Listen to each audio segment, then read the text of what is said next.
Ohio, Indonesia.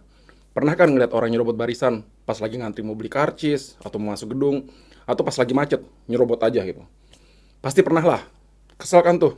Terus kita maki-maki, ini orang egois banget nih, mau menang sendiri dan lain-lain. Sifat ini keluar dari apa yang kita sebut sebagai egosentris. Egosentris didefinisikan sebagai menjadikan diri sendiri sebagai titik pusat pemikiran atau perbuatan, atau berpusat pada diri sendiri, menilai segalanya dari sudut diri sendiri. Yang intinya, seseorang selalu mikir bahwa dirinya adalah pusat segala sesuatu dan dia yang paling penting, tanpa mikir tentang orang lain. Egosentris kadang-kadang disebabkan gara-gara seseorang nggak bisa ngelihat dari sudut pandang orang lain. Yang ngebuat dia pikir bahwa orang tuh ngelihat dunia sama dengan sudut pandangnya. Tapi ternyata, egosentris ini merupakan tahap yang penting di perkembangan jiwa manusia. John Piaget, seseorang ilmuwan dari Swiss, memiliki teori tentang 4 tahap perkembangan jiwa anak, di mana egosentris merupakan bagian yang penting dari tahap kedua pengembangan mental anak, yaitu tahap praoperasional, yang dimulai saat anak kecil mulai bisa komunikasi verbal. Biasanya tahap ini ada antara anak umur 2 sampai 7 tahun. Perkembangan egosentrik, di mana anak memiliki kesusahan untuk melihat dunia di mata orang lain, bisa dilihat di percobaan 3 bukit yang ada di YouTube ini. That one. Okay. If I put Dolly over there, which picture would show what she can see?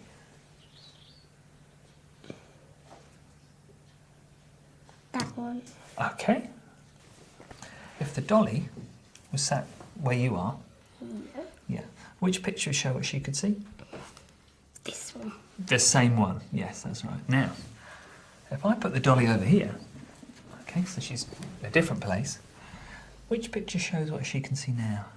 That one. Lovely, that one. Very good. Where would we put Dolly so she would see that view? Right behind that big mountain. Yeah, looking this way, but over there. Di percobaan ini, anak umur 6 tahun nggak bisa membayangkan sudut pandang lain. Tapi ya, di anak yang umurnya 7 tahun, udah bisa ngebayangin sudut pandang dari tempat yang lain.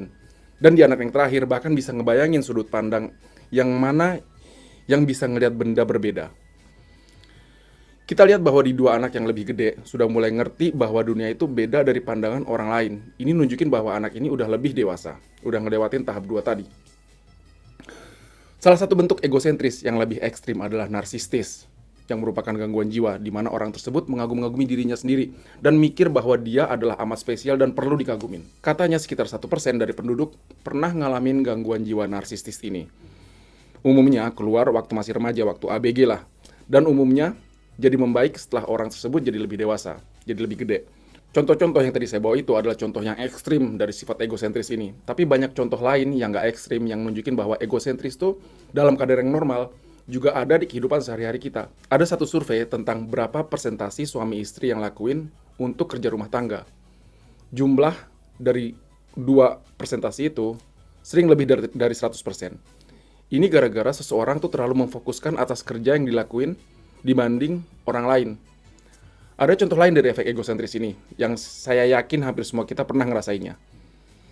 Pernah nggak ngerasain agak cemas gara-gara baju atau sepatu kita tuh agak gede sedikit, atau warnanya atau modelnya nggak pas dengan pakaian lain yang kita pakai?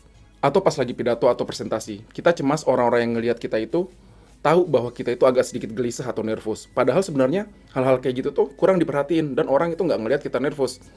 Ini yang disebut sebagai efek spotlight. Efek egosentrik yang lain bisa kita lihat juga di masyarakat yang lebih luas. Contohnya di Indonesia. Banyak di antara kita yang nggak punya marga atau nama keluarga, dan kita ngerasa normal, dan nggak pernah mempertanyakannya. Dan kita oke-oke aja sama orang yang punya nama keluarga, yang punya marga. Tapi untuk orang yang di luar negeri, kayak di Jepang, atau di Eropa, Amerika, nggak punya nama keluarga itu aneh banget. Tapi kita nggak pernah ngerasa aneh, karena kita mikir itu tuh normal di kehidupan kita. Ini yang namanya efek konsensus palsu, di mana kita mikir bahwa hal ini udah disetujui oleh semua orang, dan itu normal. Tadi, saya juga ngais contoh narsistis yang merupakan contoh egosentris yang udah kelewatan. Tapi egosentris itu juga diderita sama orang-orang yang berilmu. Dan mungkin makin pintar seseorang, makin menderita mereka sama egosentris ini. Ada istilah yang namanya kutukan pengetahuan atau kutukan ilmu, di mana orang yang pengetahuannya atau ilmunya tinggi, ambillah contoh kayak profesor atau ilmuwan. waktu mereka ngejelasin sesuatu yang susah, ngejelasin bidangnya, kadang itu susah dimengerti sama orang-orang yang normal.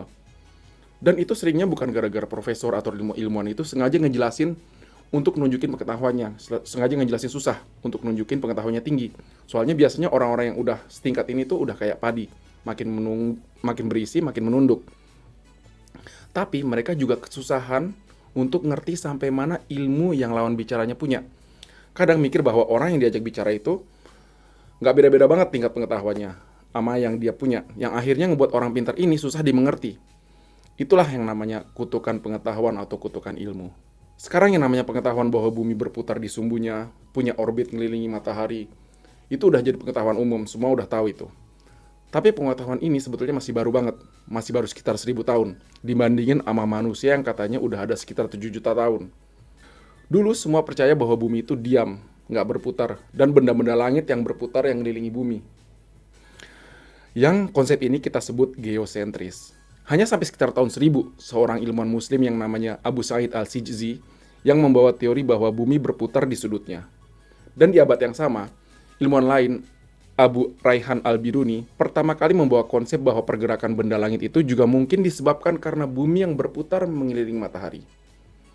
Katanya konsep-konsep ini yang jadi dasar pelajaran dari Kopernikus untuk teorinya yaitu heliosentris, yang baru keluar di tahun 1543, yang mengatakan bahwa matahari ada di pusat tata surya kita dan planet-planet mengelilingi matahari ini. Konsep geosentris, yaitu bumi ada di pusat alam semesta, lahir karena keterbatasan kita untuk bisa ngelihat konsep di luar titik pengamatan kita. Kita hanya bisa ngelihat benda-benda langit seakan-akan berputar ngelilingin kita. Dan dari keterbatasan ini, juga sifat alami manusia yaitu egosentris, manusia mengeluarkan konsep bahwa bumi itu ada di pusat alam semesta. Hanya waktu kita bisa ngelihat dan menganalisa lebih lanjut dan lepas dari kekolotan kita, yang mikir bahwa kita ada di pusat alam semesta, baru kita bisa ngelihat apa yang terjadi sebenarnya, bahwa kita hanya berputar mengelilingi matahari. Dan setelah itu tata surya kita juga bergerak mengelilingi pusat Bima Sakti, yaitu galaksi di mana kita berada. Mirip dengan pengetahuan bumi ini, kita baru bisa dikatakan dewasa dan bisa ngelihat sesuatu dengan benar saat kita udah bisa lepas dari ngelihat sesuatu hanya dari titik pandang kita, yaitu waktu kita bisa ngelihat dari titik pandang orang lain. Orang yang bisa berbicara dua bahasa, katanya lebih kurang dipengaruhi oleh egosentris, karena dia sering harus lepas dari posisi dia sebagai pembicara, dan harus berdiri di titik pendengar, di titik orang lain, di mana dia harus merubah susunan kalimat dan susunan bahasa yang lawan bicaranya bisa ngerti. Dan untuk bisa ke titik ini, mengetahui apa yang lawan bicaranya bisa ngerti itu butuh latihan panjang.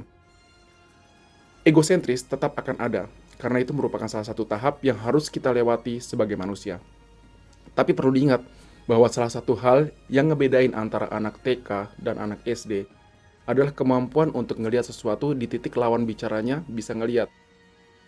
Dan hanya di saat kita bisa ngelihat sesuatu di titik lain, barulah terlihat kebenaran sebenarnya. Kayak waktu kita ngelihat bumi yang berputar di orbitnya dan itu mengelilingi matahari. Terima kasih.